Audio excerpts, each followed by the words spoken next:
Баршаңызға қайырлы күн, менің каналыма қош келдіңіздер. Бүгін сіздермен осындай кешкі асқа котлет қосылған өте дәмді тамақты жасайтын боламыз. Видеоның соңына дейін менімен бірге болыңыздар. Ең алдымен котлетінен бастайтын боламыз. Ол үшін бөлкен нанды алып, осылай ортасынан бөліп аламыз да, шетіндегі корочкаларын кесіп тастайтын боламыз.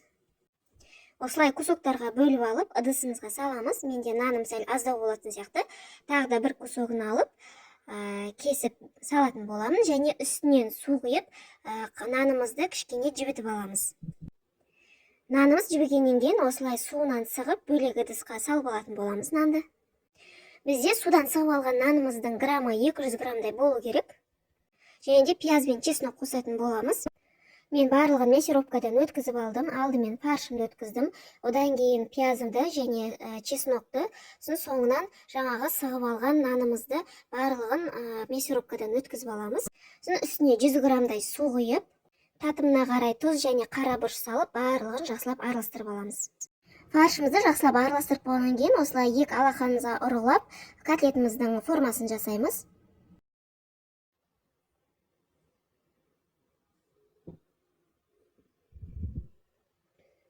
Табамызға алдын ала майымызды қыздырып алып, котлетіміздің екі жағында ұнға батырып, осылай қуырып аламыз.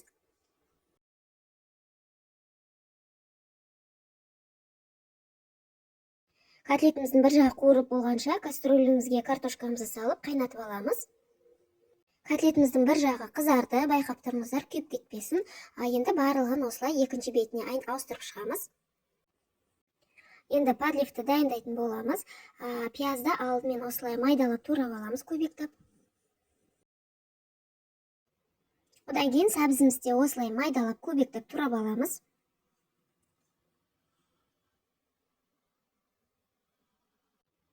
Болгар бұрышында осылай көбіктеп майдалап турап аламыз.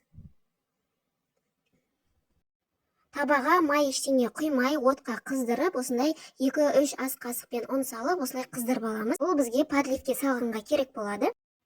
Енді қайнап тұрған суымызға макаронды салып, пісіріп алатын боламыз. Татымына қарай кішкене тұз қосыңыздар. Макарондар бір-біріне жабысып қалмау үшін жақсылап бір араластырып алып, бетін жауып пісіріп аламыз. Енді подливті жасайтын боламыз. Қызып тұрған майымызға пиязымызды салып, жақсылап кішкене қуырып аламыз. Оның үстіне сәбізді салып, сәбізді жақсылап қуырып аламыз. Үстіне томат салып, барлығын жақсылап араластырып, бетін жауып, баяу отта кішкене қуырып аламыз. Сәбізіміз қуырылғаннан кейін үстіне болгар бұрышын салып қуырамыз. Барлығын 5 минуттай қуырғаннан кейін үстіне қайнаған су құйып, татымына қарай тұз салып, бетін жауып, 10-15 минутқа баяу отқа қоямыз.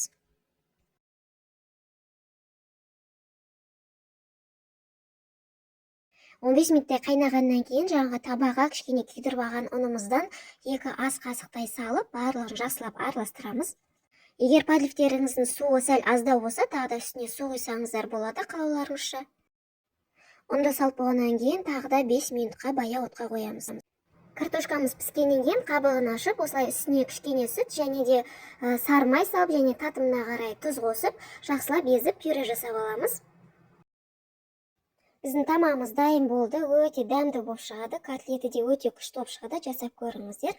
Видеом сіздерге пайдалы болса, лайк басып каналыма тіркелуді ұмытпаңыздар. Назарларыңызға рахмет.